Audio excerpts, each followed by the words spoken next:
So why? What we hear all the time as Christians, first off, is that all the burden of proof is on us. We have to prove it. That's what we hear all the time. Well, it kind of is. Given how often religion intrudes into our lives, it seems reasonable enough to expect theists to justify their behavior. In other words, whether the God they get their orders from is actually, real. Let's do this.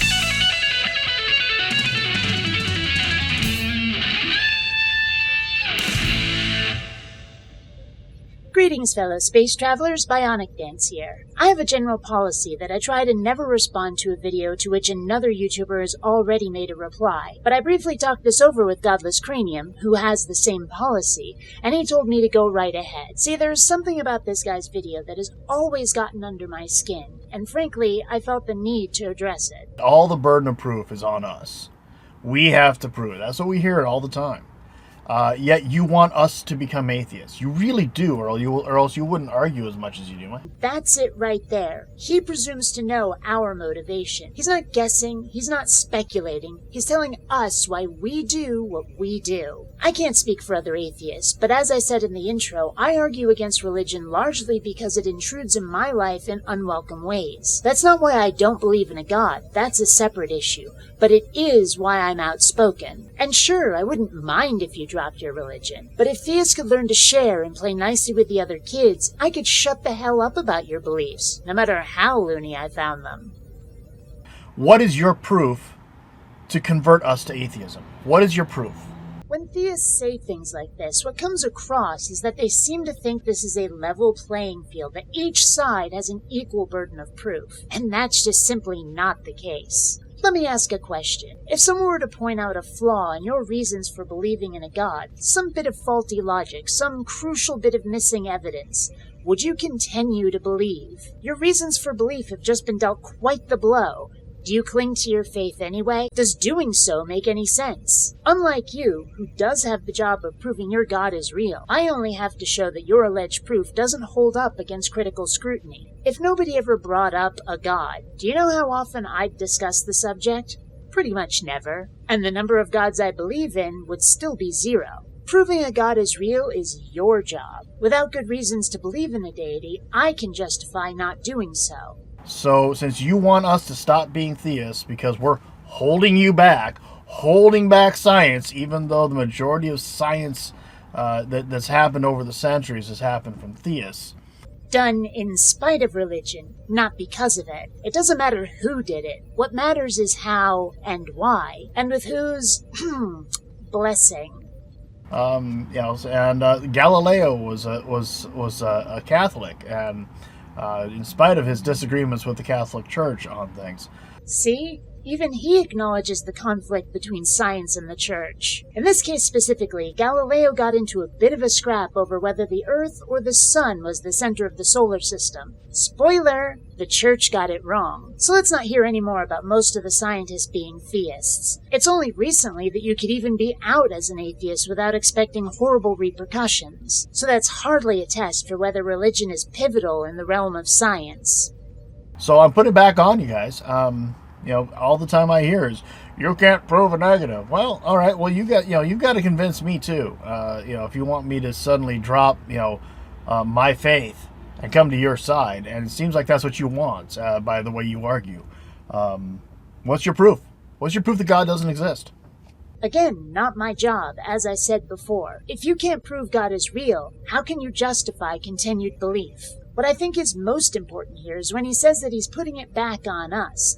The impression I get, and as I say, I'm not dictating anyone's motivations, this is speculation based on experience, is that theists just don't like the hot seat, that they're tired of being the ones who are challenged. But if you can't defend your beliefs, you should drop your beliefs. All I have to do is poke holes in it until you do. I have nothing to prove, just lots of claims to debunk. Think that's unfair?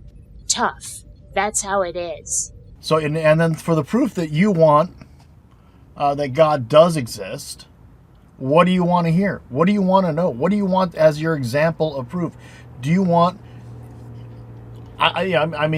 seriously, do you want, what do you want? Do you want his home address? He's joking, of course, but yeah, it'd be nice. But theists love to insist that that's the one thing we cannot have, that faith is what's important, that getting that kind of direct evidence would defeat some part of the religion's purpose. Let's face it, that sounds more like an excuse than anything else. Because what I hear all the time is, there is no proof for God. Well, we give you philosophical arguments for God all the time. Well, that's where you're messing up, because philosophical arguments aren't good enough. When the issue at hand is the existence of something, the mind-external, more than just a concept existence of something, the argument cannot be purely philosophical. I can prove the existence of absolutely anything, provided I never have to show any physical evidence. You're going to have to give us something that empirical, real-world science can measure, can test, can verify. Anything less isn't good enough. We give you, where the fingerprints of God are, and the definition of, that's the universe had to come from something. Actually, it has been figured out what came before the Big Bang. The big second date. You can't just show us the fingerprints of God, because we only have your word that these fingerprints are related to any gods, let alone yours. And telling us that the universe had to come from somewhere doesn't help your argument. You can't fill in that gap with God on spec. You want me to believe that there is no God. You want me to have as much lack of faith in God as you have. Again with the telling us what we want. But I'll agree that I don't want you to have faith. I want you to seek knowledge through gathering evidence, testing, and forming logical conclusions from that data. I don't think that's unreasonable, but it is kind of the opposite of faith. But imagine how much more powerful, how much more legitimate it would be to come to the conclusion of God's existence that way, instead of having faith, or discovering that there is no such creature. But either way, what you've got is the factual truth, not belief. And that should be something you consider better. It should. And otherwise, if that's not what you're doing, then what you are is you're a seeker. You actually want to know that there is a God. Okay? You actually want to believe in a God. In a creator, in an all-powerful creator who is a personal God who wants to know you. So therefore, otherwise, you're trying to convert me. And again, it gives atheists this either-or, one that isn't grounded in reality, and for which there is more than just two possibilities. What I just described is a seeker, but they're seeking the truth, seeking reality. They don't have to want a God. They might want no God, they might just want information, who knows? But their motivation is their own, not to be dictated by anybody else. For the rest of the video, or for the rest I could stand, he starts going off about wildfires in the Pacific Northwest and then reads a song. Who cares? I had an agenda for this video, and it was to point out how assigning people's motivations to them doesn't help any discussion. That really should have been obvious from the start. Until next time, fellow space travelers, this is BionicDance saying don't run on automatic. Instead, please think.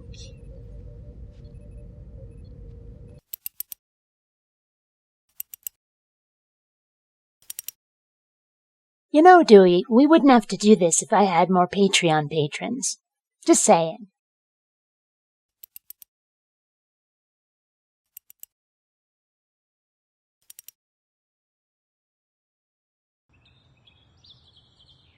Not rating and subscribing has been found to cause obesity, acne, and male pattern baldness in laboratory rats. Yeah, whatever.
Don't let this happen to you.